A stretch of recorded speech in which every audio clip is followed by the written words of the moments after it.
Hi, my name is Charles Kelly, and this presentation is titled Regenerating Recovery Through Urban Design. It was given during the Regenerative City Symposium, Innovation Towards Sustainability Success on September 20th, 2024. The purpose of this presentation was to highlight many of the urban design projects and its evolution of urban design over the 40 years of my professional practice in urban design. And common to that evolution is the purpose of recovery, that most projects urban design projects have a recovery component. And that is because urban design is really the best tool to understand how neighborhoods can improve the spaces and activities within them that support social and economic objectives for communities. And what this presentation does is it looks at three concepts of recovery through urban design. One is how Portland in 1960 began to deal with a recovery to air and water pollution. How Kashuanoha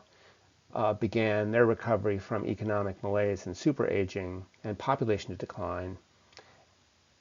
and kind of a smart city concept, and then how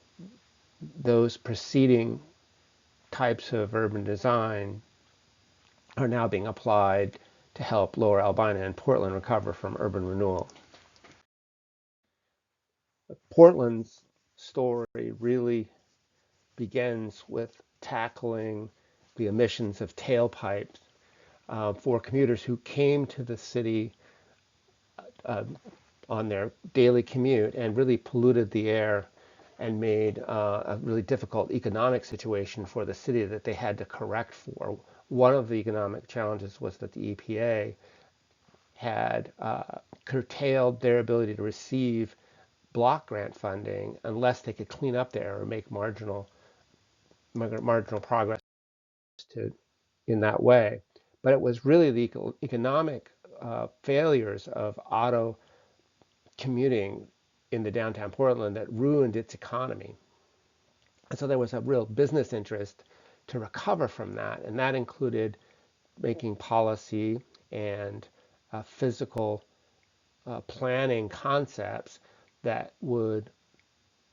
change the experience of being downtown so that it was that the arrival by transit would be more competitive than at a pleasurable experience than arriving by a single occupancy vehicle. In so doing, they organized a series of mixed of uses in downtown and connected them with a transit mall. And they extended that transit mall to many of the destinations that commuters had in mind when they were planning their trip. And in so doing, created an experience that from door to door, one that was competitive with people coming downtown. In no small measure, the impact of limiting parking in the downtown with this change in the design of the central city created reductions in vehicle miles to the downtown with single occupant vehicles, and therefore it was easier to see the virtue of removing freeways and in the downtown and convert those to public spaces that further reinforce this pedestrian and ground level experience that was more attractive to those people at the time than coming by car. But when you came to the water edge, you would find that there were many sewer overflows in the Willamette River on rainy days. And in those rainy days, surface water filled up the combined sewer systems and poured into the Willamette. And that that this this these occurrences were being tracked by the EPA and ran afoul of EPA water quality standards and put the city into a difficult situation of having to mediate and mitigate for this impact to the water. And what they did is that they really pioneered many of the innovative best management practices in surface water treatment at where rain was falling in neighborhoods through swales and sort of infiltration basins and sumps, and mix that in with some strategic investments in more traditional brick and mortar conveyance system and treatment systems, which taken as a whole was seen watershed by watershed in the city, was given a strategy and a role in reducing the pollutant outflows to the Willamette. In so doing, they were able to make the water clean enough to swim in the Willamette and really absolve themselves of their and meeting the goals of their MS4 permits that driving their consent decree. So when you look at Portland, you really see the intersection of sort of watershed planning, land use planning, and transportation planning that really creates a remarkable public realm that helps social cohesion, builds a real economic base for the activities that occur on the streets and around the open space system that is connected by this open space system, whether it is for stormwater management, is it for pedestrian ground level activities that activate the city, or is it for multimodal transport? And this has created another benefit, which includes reducing carbon emissions. Because as they moved people to transit into active use, and the tailpipe emissions were curtailed, there was a dramatic change relative to national emission standards or emissions that were occurring around the nation, for which Portland is well known. Our our Japanese clients were very interested. While I was at ZGF Architects, our clients were very interested in using this Portland concept of to of sort of an open space concept that linked economic and social objectives in neighborhoods, and which constitute our downtown neighborhood,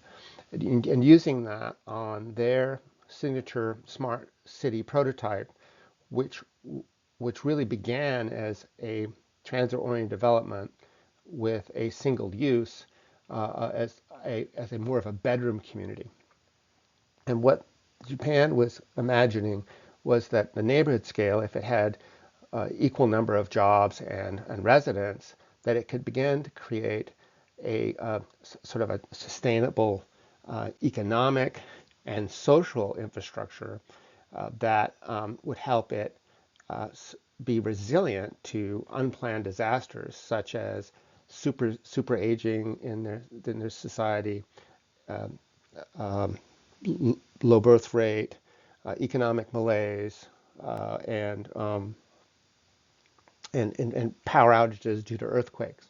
And they saw it as a real feature of resilience to have social cohesion and economic activity to provide relief and recovery after these events. So we worked on this project to really bring economic activity through businesses, either startup or large tech companies or research companies, life science research companies, to fill in for the piece that was missing to create a mixed-use neighborhood that was highly resilient. And to accomplish this, they worked on an idea that was born here in Kashwanoha called the UDCK, which is the Urban Design Center of Kashwanoha. And the Urban Design Center is a concept that is rapidly deploying across Japan. It is the idea that you could have a convening space with academia as a partner in the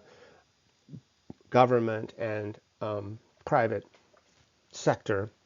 discussions about how a neighborhood should be developed that that includes community interests and ideas that help them generate the social cohesion and economic vitality that they need to be restore themselves after a hazard event. So UDCK was this very powerful coordinating entity that you often find underlying pretty much all urban design projects, but in different ways and different, different collaborative agreements and organization systems that may not be as formalized as a UDC, but this was one of the first times where they actually formalized it and gave it a name, and started like using it as a tool to help communities recover in economies that were not delivering that the benefits that they hoped for. And this entity uses area management in another lens to help coordinate those activities, to make sure that the spaces for those activities are well connected between the employment uses and the residential activities, so that there's this kind of harmonious, use of this space that gives rise to a very high-scoring neighborhood design through LEED ND. And in fact, this design received LEED ND platinum certification, making it the largest LEED ND plan certified smart city in the world. And this idea of recovery is relevant to the Black historic albino community, who in this moment is really considering how to rebuild a neighborhood that had the social and economic engines that supported their success as a community that was demolished through urban renewal to make way for other economic priorities serving the region, i.e. I-5, Interstate 5, and a large major event entertainment district. But we have the good fortune in Portland to have the Albino Vision Trust really starting to imagine of how this land could be redeveloped and how that could restore a community and its infrastructure in a neighborhood to generate outcomes that were beneficial to the most marginalized in their community, and really to be focused on the long-term success of children and other in a multi-generational neighborhood that was which was more commonplace prior to urban renewal. And then when I was at ZGF Architects, we helped the state DOT understand how that new image of a neighborhood could extend across the highway and reconnect areas that were separated by I-5 and were really just devastating to the social fabric of the neighborhood in which it separated. So Albino Vision Trust, through its community investment plan, is really looking carefully at these lands in this use created through urban renewal and imagining how that could be restored, how that could be used to restore a neighborhood in which the most, that our most marginalized communities could be reflected in the built environment and participate in the wealth generated as owners of homes and businesses to create that capacity to regenerate income for communities over the long haul who have been traditionally marginalized. And the I-5 independent assessment of highway covers over I-5 sought to extend that imagined neighborhood that brings that social and economic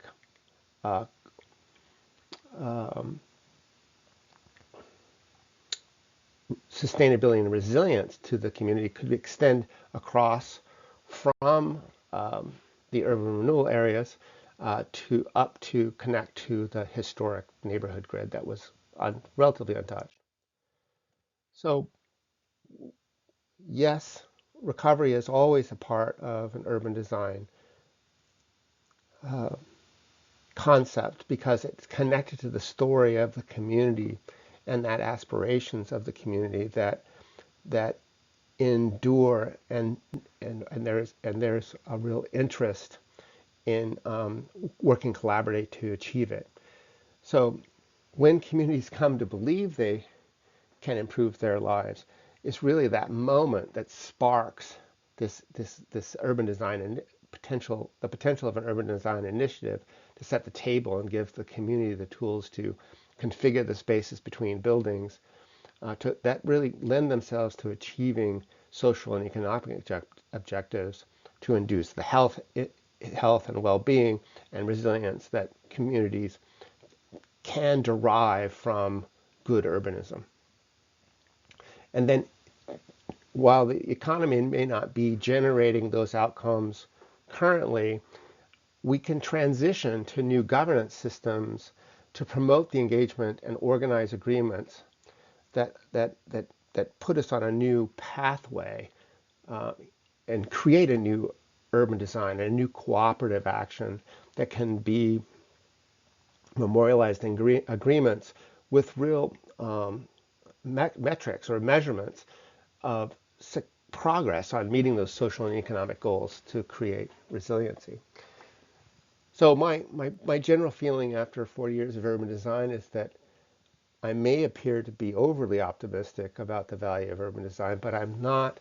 overly optimistic of neighborhood design that's consistent with community needs and aspirations. And it's for that reason that if we start there when we're planning and we use urban design to support the vision of the community and their interests to participate, that one can become very optimistic about the evolution of urban design to help us combat climate change and other unplanned disasters that may be coming our way in the future. So with that, I wanted to thank you very much for your time and appreciating your listening to the Regenerating Recovery through Urban Design presentation. Thank you very much.